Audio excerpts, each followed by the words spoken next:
Channel viewers எல்லாருக்கும் வணக்கம். இன்றைக்கி டேட்டு பார்த்தீங்கன்னா 17 ஏப்ரல் 2026. ஸோ ஒரு 2 வாரமாக வீடியோஸ் கொஞ்சம் பர்சனல் காரணங்களால் என்னால் வீடியோஸ் பண்ண முடியல. ஸோ இதுக்கப்புறம் வந்து வீடியோஸ் எல்லாமே ரெகுலராக வரும். இன்றைக்கி பார்த்தீங்கன்னா நான் ஒரு அப்சைட் ட்ரேடை எடுத்து வச்சுட்டு தான் இப்போதைக்கு நான் உட்காந்துருக்கேன். என்ன கான்செப்ட் பிரகாரம் நான் ஒரு அப்சைட் ட்ரேட் எடுத்தேன்னா, நான் ஃபாலோ பண்ணக்கூடிய ஸ்பைடர் அப்சைட் அப்படின்ற ஒரு அப்சைட் ட்ரேட் எடுக்கக்கூடிய ஒரு ஸ்ட்ராட்டஜியை பேஸ் பண்ணி தான் இந்த ட்ரேடை வந்து நான் எடுத்திருக்கேன். இதை வந்து பாஸ்ட் 5 இயர்ஸ் சார்ட் டேட்டா எடுத்து வச்சு நான் எக்ஸாம்பிள் சார்ட்ஸை நான் காட்டுறேன்.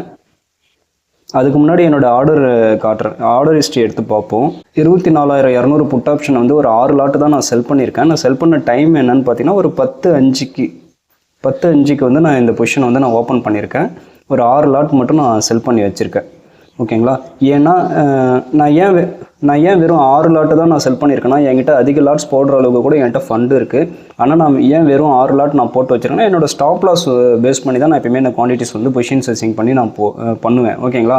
ஒரு சக்ஸஸ்ஃபுல் ட்ரேடராக, ஒரு ப்ராஃபிட்டபிள் ட்ரேடராக நம்ம வரணும்னா அதுக்கு வந்து 2 விஷயந்தான் ரொம்ப முக்கியம். ஒன்று வந்து நல்ல ஒரு லாஜிக்கல் ஸ்ட்ராட்டஜி இருக்கணும், நம்மளுக்கு ப்ரூவன் ஸ்ட்ராட்டஜி இருக்கணும். ஓகேங்களா? இன்னொன்று வந்து proper risk management, position sizing கண்டிப்பாக பண்ணியே ஆகணும். எடுக்கிற ஒவ்வொரு ட்ரேடுமே proper position sizing, risk management இல்லாமல் நம்ம எடுக்கவே கூடாது. ஓகேங்களா? இந்த ஸ்ட்ராட்டஜிஸோட ஒரு சக்ஸஸ்ஃபுல் ட்ரேடராக, ஒரு ப்ராஃபிட்டபிள் ட்ரேடராக நம்ம வர்றதுக்கு இந்த ஸ்ட்ராட்டஜிஸோட வெயிட்டேஜ் பார்த்திங்கன்னா வெறும் ஒரு 30% வெயிட்டேஜ் தான் இந்த ஸ்ட்ராட்டஜிஸ்க்கு. ஓகேங்களா? பட் மீதி இருக்க 70% வெயிட்டேஜ் வந்து என்னை பொறுத்த வரைக்கும் ரிஸ்க் மேனேஜ்மெண்ட், பொசிஷன் சைசிங்கில் தான் இருக்குது. ஓகேங்களா? ஸோ அதனால தான் நான் வெறும் 6 லாட்டு தான் நான் போட்டிருக்கேன். நான் ஏன் வெறும் 6 லாட்டு நான் போட்டிருக்கேன்னா, இப்போ வந்து நான் கொஞ்சம் ரிஸ்க், நான் அதுக்கே ஒரு 5,000 ரிஸ்க் இன்க்ரீஸ் பண்ணியிருக்கேன். ஆல்ரெடி நான் 25,000 ரிஸ்க் எடுத்துகிட்டு இருந்தேன். இப்போ வந்து நான் 30,000 ரிஸ்க் எடுக்கிறேன் ஒரு ட்ரேடுக்கு. ஓகேங்களா? அப்போ என்னோடய ரிஸ்க்கு வந்து 30,000 டிவைடட் பை இன்றைக்கி என்னோடய ஸ்டாப் லாஸ் பாயிண்ட் எவ்வளோ பாயிண்ட்ஸ்னு பார்த்தீங்கன்னா கிட்டத்தட்ட 80 பாயிண்ட் எனக்கு ஸ்டாப் லாஸ் வருது. அப்போ 30,000 டிவைடட் பை 80 பாயிண்ட்டுன்னு கொடுத்தீங்கன்னா 375 குவான்டிட்டிஸ் வந்து நான் செல் பண்ணலாம். ஸோ நிஃப்டியோட லாட் சைஸை வந்து அதை டிவைட் பண்ணால் நான் வந்து ஒரு 5.76 லாட்ஸ் வந்து நான் செல் பண்ணேன். அதனால நான் வந்து ரவுண்டாக ஒரு 6 லாட் வந்து நான் இங்கே செல் பண்ணி வச்சுருக்கேன். ஓகேங்களா? ஸோ அதனால தான் நான் வெறும் 6 லாட் மட்டும் நான் செல் பண்ணிவிட்டு நான் இந்த பொசிஷன் வந்து ஓப்பன் பண்ணிவிட்டு இப்போ வரைக்கும் நான் வெயிட் பண்ணிட்டுருக்கேன். 10 மணிக்கு பக்கம் நான் அந்த பொசிஷனை நான் ஓப்பன் பண்ணேன். இப்போ மணி கிட்டத்தட்ட 12 ஆகுது. ஸோ இப்போது நான் வெயிட் பண்ணிட்டு தான் இருக்கேன். ஓகேங்களா? இப்போ பார்த்தீங்கன்னா இப்போதைக்கு ஒரு 7,800 பக்கம் வந்து ப்ராஃபிட்டில் தான் இந்த பொசிஷன் வந்து இப்போதைக்கு ரன் ஆகிட்டுருக்கு. மேபி அதை பார்ப்போம். அதுக்கு முன்னாடி போய்ட்டு நான் பாஸ்ட் 5 இயர்ஸோட எக்ஸாம்பிள் சார்ட்ஸ் எடுத்து வச்சு நான் எக்ஸ்பிளைன் பண்ணுறேன். 2025 கூட போகலாம்.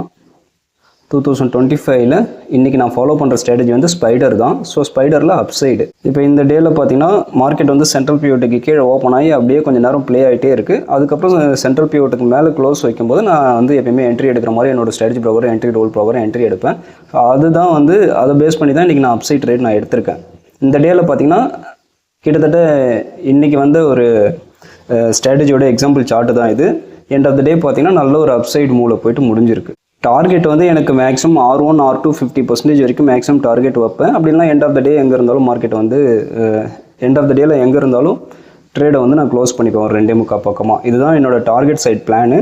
ஸ்டாப் லாஸ் வந்து நான் டே லோவில் தான் இன்றைக்கி என்னோடய ஸ்டாப் லாஸ் வந்து நான் வச்சுருக்கேன். டே லோக்கு போயிடுச்சுன்னா ஸ்டாப் லாஸ் ஹிட் ஆயிடுச்சுனாலும் இந்த ட்ரேடை வந்து நான் ஸ்டாப் லாஸ் கொடுத்து நான் க்ளோஸ் பண்ணிவிடுவேன். ஸோ இதெல்லாம் பார்த்தீங்கன்னா கிட்டத்தட்ட இன்றைக்கி வந்த மாதிரியான ஒரு எக்ஸாம்பிள் தான். ஸோ இதெல்லாம் பேஸ் பண்ணி இந்த டேட்டாவை பேஸ் பண்ணி இந்த பேக் டெஸ்ட் என்கிட்ட வந்து 5 இயர்ஸோட எக்ஸாம்பிள் சார்ட் டேட்டாஸ் என்கிட்ட இருக்குது. ஒரு ஸ்ட்ராட்டஜி வைஸ், இயர் வைஸ் நான் கேட்டகரைஸ் பண்ணி வச்சுருக்கேன். ஸோ அதை பேஸ் பண்ணி தான் ஒரு நாளும் நான் ட்ரேட்ஸ் எடுப்பேன். ஸோ இதெல்லாம் இன்றைக்கி வந்து இன்றைக்கி வந்து ஸ்ட்ராட்டஜியோட எக்ஸாம்பிள் சார்ட்ஸ் தான். வேறு ஏதாவது ஒரு வருஷத்தில் கூட போயிட்டு பார்ப்போம். ரேண்டமாக 2023 கூட எடுப்போம். அதில் வந்து ஸ்பைடரு, இன்றைக்கி வந்து அப்சைடு, அதில் வந்து டைப் 1 கூட போவோம். அதில் வந்து ப்ராஃபிட்டபிள் டேஸ் போவோம். ஸோ இங்கே பார்த்தீங்கன்னா சென்ட்ரல் பிவோட்டு 50 MA தாண்டி க்ளோஸ் கொடுத்தோன்னே அப்சைட் ட்ரேட் எடுத்துப்பேன். அப்படியே சைட்வேஸில் இருந்துட்டு எண்ட் ஆஃப் த டேயில் பார்த்தீங்கன்னா நம்மளுக்கு வந்து ஃபேவரபுளாக தான் போய்ட்டு முடிஞ்சிருக்கு. ஏன்னா நான் ஆப்ஷன் செல்லிங் பண்ணுறதுனால எனக்கு சைட்வேஸ் இருந்துட்டு நம்ம டேரெக்ஷனில் போச்சுன்னா எப்பயுமே நான் டைம் டிகேவும் நான் கலெக்ட் பண்ணிவிடுவேன். ப்ளஸ் டெல்டா மூவிங் கலெக்ட் பண்ணுறதுனால எனக்கு வந்து நல்ல ப்ராஃபிட்டபுளாக தான் முடியும். இந்த எக்ஸாம்பிள் சார்ட்டில் பார்த்தீங்கன்னா சென்ட்ரல் பிவோட்டு 50 MA 20 MA தாண்டி மேலே க்ளோஸ் வைக்கிறதுனால நான் வந்து இது அப்சைட் ட்ரேட் தான் எடுப்பேன். ஸோ இது ஒரு நல்ல ஒரு எக்ஸாம்பிள் தான். நல்லா மேலே அப்சைட் போயிருக்கு. ஸோ நீங்களாக ரிசர்ச் பண்ணி ஓனாக என்ன ஸ்ட்ராட்டஜி ரெடி பண்ணாலும் ஸ்ட்ராட்டஜியை வந்து முழுசாக 100% நம்பாதீங்க. ஸ்ட்ராட்டஜின்றது வந்து எதுவுமே 100% வந்து உங்களுக்கு ரிசல்ட்டு கொடுக்காது. எல்லாமே ஒரு 60-70% அக்யூரேசி தான் நல்ல ஒரு ஸ்ட்ராட்டஜியை வந்து நம்ம எடுத்துகிட்டு வர முடியும். ஓகேங்களா? ஸோ அப்போ ப்ராஃபிட் வரும்போது ப்ராப்பரான அந்த டார்கெட்டை வந்து நம்ம வெயிட் பண்ணி ப்ராஃபிட் எடுக்கணும். அதே மாதிரி லாஸ் வரும்போதும் கரெக்டான இடத்துல அந்த லாஸை வந்து கட் பண்ணணும்.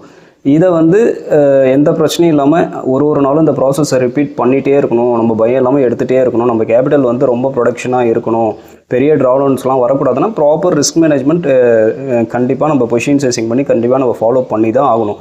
அப்போ தான் உங்களால் ஒரு ட்ரேடை எடுத்து வச்சுட்டு நிம்மதியாக உட்கார முடியும். உங்களோட ரிஸ்க் லெவலை தாண்டி அதிகப்படியாக ஒரு ட்ரேடை நீங்கள் எடுத்துட்டிங்கன்னா கண்டிப்பாக உங்களால் அதில் வந்து நிம்மதியாக உட்காரவே முடியாது. இது உங்களுக்கே புரியும்னு நினைக்கிறேன்.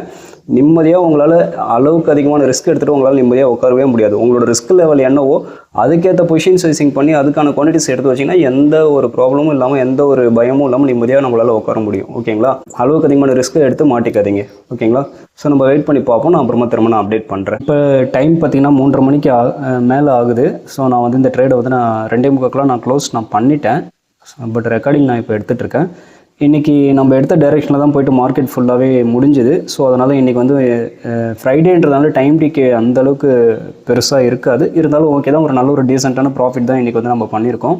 ஒரு 18,400 வந்து இன்றைக்கி ப்ராஃபிட்டில் தான் இந்த ட்ரேடை வந்து நான் முடிச்சிருக்கேன். ஸோ ஆர்டர் புக்கில் பார்த்திங்கன்னா காலையில் இந்த ட்ரேடை வந்து 10:05 ஓப்பன் பண்ணியிருந்தேன். அதுக்கப்புறம் இந்த ட்ரேடை வந்து 2:45 மதியம் 2:45 வந்து இந்த ட்ரேடை நான் க்ளோஸ் பண்ணிட்டேன். மார்னிங்கில் பொசிஷன்ஸ் நான் ஓப்பன் பண்ணுறேன்னா மோஸ்ட்லி ஒரு 2:45 நான் மார்க்கெட்டு ப்ரைஸ் எங்கே இருந்தாலுமே நான் அதை க்ளோஸ் பண்ணிவிடுவேன். ஏன்னா அதுக்கப்புறம் ரிவர்சல் ஆகிறதுக்கு நிறைய டைம் வாய்ப்பு இருக்கும். ஸோ அதனால் நான் 2:45 அந்த ட்ரேடை வந்து நான் எடுத்து வச்சுருந்த ட்ரேடை வந்து நான் க்ளோஸ் பண்ணிவிடுவேன். ஸோ அந்த ரூல் பிரகாரம் 2:45 நான் இந்த ட்ரேடை வந்து நான் க்ளோஸ் பண்ணிட்டேன். 151 ரூபாய்க்கு செல் பண்ணியிருந்தேன். 103 ரூபா பக்கம் வந்து இந்த பொசிஷன் வந்து நான் க்ளோஸ் பண்ணிட்டேன். ஓகேங்களா? இதுக்கான சார்ஜஸ் இன்றைக்கி எவ்வளோ ஆயிருக்குன்னு பார்த்தீங்கன்னா 228 ரூபா வந்து சார்ஜஸ் ஆயிருக்கு இந்த ட்ரேடுக்கு. ஸோ இன்றைக்கான ட்ரேடு வந்து இவ்வளோ தான். இந்த வீடியோ கண்டிப்பாக உங்களுக்கு யூஸ்ஃபுல்லாக இருந்திருக்கும்னு நினைக்கிறேன். ஒரு ட்ரேடு எடுத்து வச்சுட்டு எந்த அளவுக்கு நம்ம பொறுமையாக உட்காந்துருக்கணும், அதுக்கப்புறம் எந்த ஒரு ட்ரேடையுமே நம்ம வந்து risk management proper risk management position sizing பண்ணி தான் இந்த ட்ரேட்ஸை எடுக்கணும். ஸோ இந்த மாதிரியான விஷயங்கள்லாம் நீங்கள் இதில் லேர்ன் பண்ணியிருப்பீங்க. இந்த வீடியோ உங்களுக்கு யூஸ்ஃபுல்லாக இருந்திருக்கும்னு நான் நம்புகிறேன். மீண்டும் அடுத்த ஒரு வீடியோவில் நல்ல ஒரு பதிவோடு நான் உங்களை சந்திக்கிறேன். தேங்க்யூ.